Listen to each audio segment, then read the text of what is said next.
So hey everyone, welcome back to the channel. This is Simran and welcoming you all to another study vlog as CBSE 12th grader PCM stream. So here I am back with another vlog.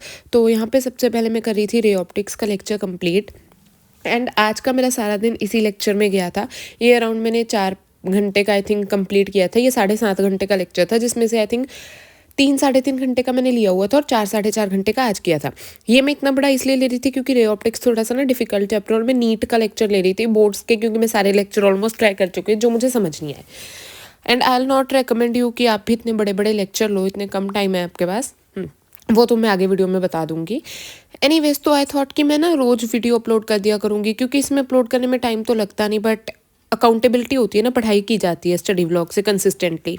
So guys, I'm finally done with this ray optics वाला chapter and please ignore the background noise.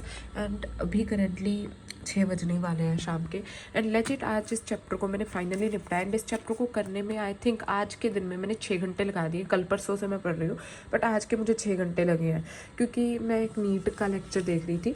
And legit भाई इस chapter के मेरे notes बन गए total 21 pages के. अभी भी मैंने एक टॉपिक किया नहीं क्योंकि मुझे वो पता नहीं था कि बोर्ड में है कि नहीं. तुम बता देना अगर तुम बताओ कि ऑप्टिकल फाइबर वाला टॉपिक है ना, जो उसके फॉर्मूला वगैरह भी थे इस लेक्चर में, तो वो हमारे मतलब बोर्ड्स में है या फिर सिर्फ नीट में ही है. तो मैंने ऐसा कुछ किया नहीं उसका. तो हाँ, एंड ये नोट्स 21 पेजेस के बने एंड इसमें एक सिंगल डेरिवेशन भी नहीं है. क्योंकि ऑफकोर्स मैं नीट का लेक्चर देख रही थी. क्यों मैं नीट का लेक्चर देख रही थी? बिकॉज ना आई थिंक मैंने तुम्हें वीडियो में एक्सप्लेन कर दिया होगा वॉइस ओवर में कि नहीं, फिर भी मैं दोबारा बता देती हूँ, सुन लो. सो दैट वाज कि ना रे ऑप्टिक्स जैसा कि हम सबको पता है बहुत डिफिकल्ट चैप्टर है. ये मुझे प्री बोर्ड में पता लग गया था. हाँ, तो ये डिफिकल्ट चैप्टर है इसलिए आई वांटेड कि मैं सारी कंसेप्ट क्लियरिटी रखूँ. एंड पहले मैंने प्री बोर्ड से पहले एक दिन पहले बोर्ड्स के लिए लेक्चर लिया था एंड उसकी वजह से मुझे मेरा प्री बोर्ड में एक भी क्वेश्चन सॉल्व नहीं होता क्योंकि इसमें मोर क्वेश्चन प्रैक्टिस चाहिए और थोड़ा बहुत ना क्वेश्चन प्रैक्टिस की एमसीक्यू की थोड़ी बहुत ट्रिक्स होती हैं, उसके कुछ सिंपल फॉर्मूलाज वगैरह होते हैं. तो आई थॉट कि जेई या नीट का लेक्चर देख लेती हूँ, तो मैंने नीट का लेक्चर देख लिया. एंड ये जिन सर से मैंने पढ़ा था आई थिंक उनका नाम पवन सर है, बहुत अच्छा पढ़ाया सर ने. एंड क्या, I will not recommend anyone कि तुम एग्जाम के टाइम पे इतना बड़ा लेक्चर देखो. अगर तुम ऐसे हो कि ना एक दिन में आधा घंटा 1 घंटे के लेक्चर देख सकते हो तो तुम ये लेक्चर मत देखना. अगर तुम एक दिन में 3-4 घंटे कंप्लीट कर सकते हो तो तुम देख सकते हो. अगर तुम्हें क्वेश्चन प्रैक्टिस वगैरह करनी है, जैसे मैंने 2-3 दिन में ये चैप्टर 7.5 घंटे का लेक्चर कंप्लीट कर लिया.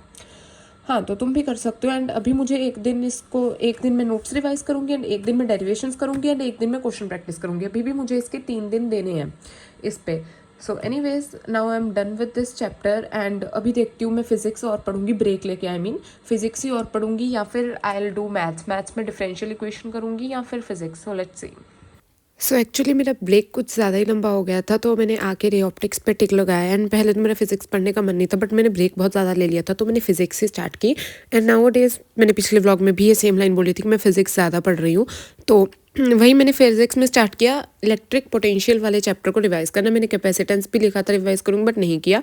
मैंने सिर्फ इलेक्ट्रिक पोटेंशियल वाली चीज़ें रिवाइज की और उसके थोड़े बहुत क्वेश्चन प्रैक्टिस की फ्रॉम एक्सीलेंस 95+. एंड ये चैप्टर मुझे आता है, मैंने थोड़ी बहुत इसके डेरिवेशंस भी देखी. इसमें बस मेरे लिए वो न्यू फार्मूलाज थे वो मुझे तब पता चला कि ये फार्मूला एग्जिस्ट भी करते हैं, like potential on axial point. Like I think मैंने उसके डेरिवेशन पहले भी छोड़ रखी थी इसलिए मैंने आज पढ़े थे ये फार्मूलाज. एंड ठीक है भाई, ईजी है ये चैप्टर आई गेस. हाँ, पर क्वेश्चन इसके थोड़े से ट्रिकी आ जाते हैं कई बार. वैसे ये चैप्टर ईजी है बट क्वेश्चन ही थोड़े से हो जाते हैं डिफिकल्ट. एनीवेज, तो यहाँ पे मैंने टू डू लिस्ट पे टिक लगाई.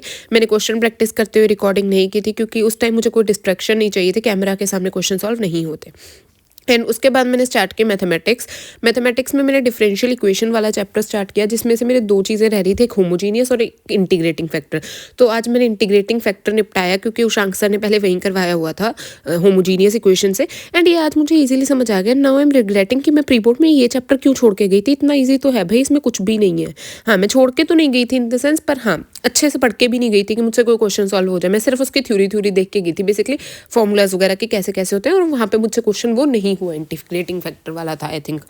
मुझसे पहले एक बात वो इक्वेशन ही नहीं पहचानी गई. एंड हाँ, पर ये इजी चैप्टर था, इसके मैंने आज सारा इंटीग्रेटिंग फैक्टर वाला पोर्शन निपटा दिया था. एंड ये सुपर वन शॉट था आई थिंक उशांक सर का. So that's it for this vlog guys. If you are new make sure to subscribe because I will upload daily so that consistently तुम भी अपना बता सकते हो कमेंट सेक्शन में तुम्हारी कहाँ तक पढ़ाई हुई. So that's it for this vlog guys. See you guys in the next one. तब तक के लिए take care, bye bye and prepare for your boards.